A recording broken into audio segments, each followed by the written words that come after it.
Doctor বেড়াতে যাবেন, তাই নির্ধারিত সময়ের আগেই সিজারের পরামর্শ দিয়েছিলেন প্রসূতিকে। ডাক্তারবাবুর পরামর্শ মতো সিজার হওয়ার কন্যার সন্তানের জন্ম দেন ওই প্রসূতি। কিন্তু ডেলিভারির পরই ঘটে যায় মারাত্মক ঘটনা। পুরোপুরি কোমায় চলে যান প্রসূতি। বেগতিক দেখে তড়িঘড়ি কলকাতার হাসপাতালে এনে ট্রিটমেন্ট করানো হলে দেখা যায় ৮০% ব্রেন ড্যামেজ হয়ে গিয়েছে ওই প্রসূতির। এই ঘটনায় ভুল চিকিৎসার অভিযোগে সরব হয়েছেন প্রসূতির বাড়ির লোক। প্রসঙ্গত, যে প্রসূতির কথা বললাম তিনি কিন্তু সাধারণ কেউ নন, রাজ্যের শাসক দল তৃণমূল কংগ্রেসের নির্বাচিত জনপ্রতিনিধি। ওই প্রসূতির নাম অপর্ণা পাত্র। অপর্ণা পাত্র হুগলির সুগন্ধা পূর্বের তৃণমূল সদস্য, বয়স মাত্র ২৫। তার স্বামী তোতন পাত্র। তিনি বলছেন, অন্তঃসত্ত্বা হওয়ার পর থেকে চুঁচুড়া ইমামবাড়া হাসপাতালের এক চিকিৎসককে প্রাইভেটে দেখানো হতো। প্রসবের জন্য প্রায় ১ মাস বাকি ছিল। চিকিৎসক থাকবেন না বলে তার কথা মতো চুঁচুড়া হসপিটাল রোডের একটি নার্সিং হোমে ভর্তি করানো হয় তাকে। গত ৬ জানুয়ারি সিজার করা হয়। কন্যা সন্তানের জন্ম দেন অপর্ণা। তারপরেই তিনি কোমায় চলে যান। তার আর জ্ঞান ফেরেনি। পরিস্থিতি বেগতিক বুঝে তাকে কলকাতার বড় বেসরকারি হাসপাতালে স্থানান্তরিত করা হয়। সেখানে কয়েকদিন আইসিইউতে ভর্তি রাখার পর চিকিৎসকেরা জানিয়ে দেন ৮০% ব্রেন ড্যামেজ হয়ে গিয়েছে প্রসূতির। চিকিৎসায় সাড়া দিচ্ছেন না। হাসপাতালে খরচও হচ্ছিল অনেক, তাই চুঁচুড়াতে আবার ফিরিয়ে নিয়ে আসা হয়। একটি নার্সিং হোমে ভর্তি করা হয়। তোতন পাত্র, অপর্ণার স্বামী, তিনি কি বলছেন শোনাব আপনাদের।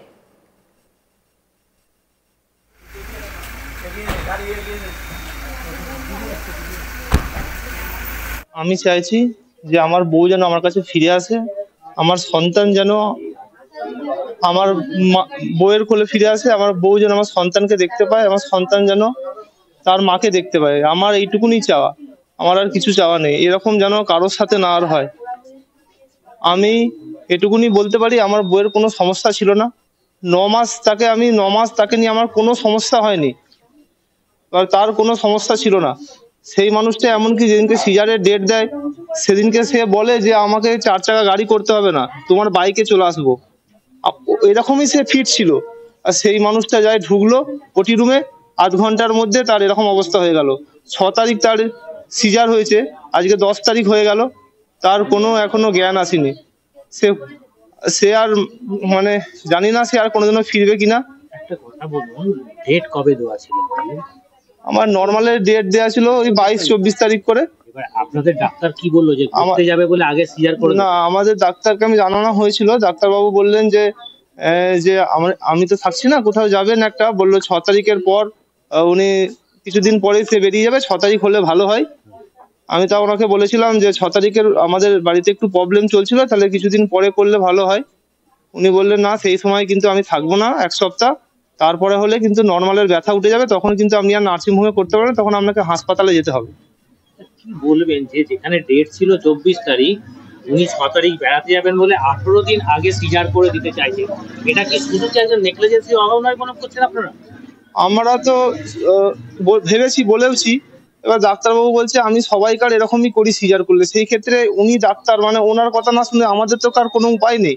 আমাকে তো ওনার কথা শুনতে হবে। আমি তো নিজের ইচ্ছায় যদি করি, আমি এমনকি বলেওছিলাম সাই নার্সিং হোম আমি করাবো না, অমলাতে করাবো। উনি বললেন যে না, সাই নার্সিং হোমে তো লোকের কি হচ্ছে না, সাই নার্সিং হোমে তো লোকের হচ্ছে, কিন্তু হয়ে যে আজকে আমার সাথে এই জিনিসটা, আমি তো সেটা কোনোদিনও আশা করিনি। আর এখনো আমি বিশ্বাস করতে পারছি না যে আমার সাথে এই জিনিসটা হয়েছে। আমি বলেছিলাম তাহলে অন্য নার্সিং হোম, বললো না উনি থাকবেন না, ওনার ছুটি দিতে সমস্যা হবে, অন্য ডাক্তারকে আবার রেফার করে যেতে হবে ছুটি দেওয়ার জন্য। জানি না এটা কেন হলো। আপনার স্ত্রীর নাম? আমার স্ত্রীর নাম অপর্ণা পাত্র। উনি কি কোনো আপনাদের শোনা যাচ্ছিল যে কোনো দলের কোনো সদস্য এরকম? হ্যাঁ, উনি এবারে নতুন সদস্য হয়েছিল আমাদের কোথাকার? সুগন্ধা পূর্বের উনি সদস্য ছিলেন। কত নম্বর?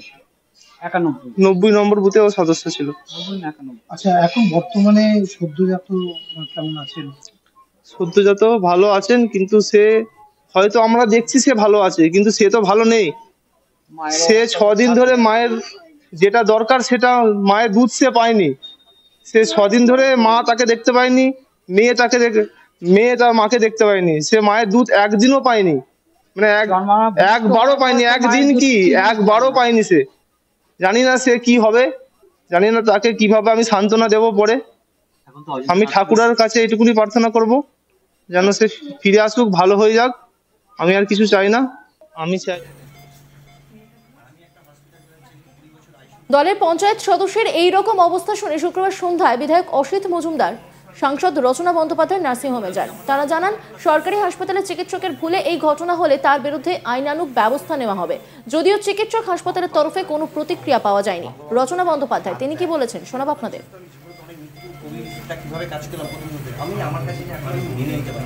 সাধারণ মানুষের মধ্যেও একজন হতো, তাহলেও আমি হয়তো তার পাশে এসে থাকতাম বা দাঁড়াতাম বা দেখতে আসতাম। কিন্তু ভীষণ ভীষণ দুর্ভাগ্যজনক এবং ভীষণ দুঃখের, এত ছোট একটি মেয়ে তার আজকে এই অবস্থা হয়েছে এবং তার একটা ছোট্ট শিশু সদ্যজাত জন্ম শিশু সে বাড়িতে পড়ে আছে। তার মার আজকে এই অবস্থা, 25 বছরের একটি বাচ্চা মেয়ে। আমি ভেবেছিলাম আজ ছুটুরা আসলে আসবো, সেই জন্য আমি আসলাম অসুবিধার সাথে এবং ভগবানের কাছে প্রার্থনা করবো যাতে ও তাড়াতাড়ি সুস্থ হয়ে ওঠে। মানে মিরাকেল ছাড়া এটা হতে পারে না, কারণ এখানে এইরকম জায়গায় চিকিৎসা নয়, মিরাকেলের দরকার। ঠাকুরের আশীর্বাদ ছাড়া এটা কিছু হওয়ার নেই। ঠাকুর যদি সহায় হন তাহলে যদি কিছু আমরা ভালো খবর পাই। কি বলবেন ডাক্তারের এই মানে পরিবার যেটা বলছে যে ডাক্তার ঘুরতে যাবেন বলে, এবং আমি এখন সব রিপোর্টসও আমাকে দেখানো হলো এখান থেকে, আগের হসপিটালের সব রিপোর্টস দেখালো। যদিও আমি ডাক্তার নই, আমি সেই অর্থ অতটা বুঝতে পারবো না, কিন্তু ওনারা সবাই ডাক্তার, ওনারা সবাই জানেন। ওনারা সব দেখালেন কী কী হয়েছে, ভুল চিকিৎসা, কী কী ইঞ্জেকশনস দেওয়া হয়েছে, কীভাবে অক্সিজেন দেওয়া হয়েছিল, সব দেখালেন, যেগুলো প্রত্যেকটি ভুল গেছে ওর কাছে। তো ন্যাচারালি ও সেটা নিতে পারেনি এবং কমায় চলে গেছে। তিনি একজন সরকারি হাসপাতালের ডাক্তার, বাইরে এইভাবে একটা অপারেশন করালেন, কি বলবেন? মানে সরকারি ডাক্তার নিশ্চয়ই ভুল প্রমাণিত হবে এবং অ্যাকশনও নেওয়া হবে এবং ব্যবস্থা নেওয়া হবে। ডেফিনেটলি ব্যবস্থা নেওয়া হবে, এমনি তো সারা হবে না। অন্যদিকে বিধায়ক অসিত মজুমদার তিনি কি বলছেন শোনাব আপনাদের। অঞ্চলের প্রধান ছিল, আমি ছিলাম। একবার যদি আমাদের গোচরে আনতো তাহলে নিশ্চয়ই এতটা ক্ষতি হতো না। যারা ক্ষতি করলো তাদের পানিশমেন্ট হবে। নার্সিংহোম এবং ডাক্তারবাবু দুজনের বিরুদ্ধেই কি ব্যবস্থা নেওয়া হবে? অবশ্যই অবশ্যই। আমি তো ডাক্তার নই, ডাক্তারি ভুল কি ঠিক আমার বলার অধিকার নেই। কাগজপত্র আমরা তুলব, কাগজপত্র তুলে সেখানে যদি ট্রিটমেন্ট ভুল হয় নার্সিংহোমের বিরুদ্ধে ব্যবস্থা হবে, ডাক্তারের বিরুদ্ধেও ব্যবস্থা হবে। অন্যান্য খবরের আপডেটের জন্য অবশ্যই নজর রাখুন আজ তাক বাংলার ইউটিউব স্ট্রিমিংয়ে। লাইক, কমেন্ট, শেয়ার এবং সাবস্ক্রাইব করতে ভুলবেন না।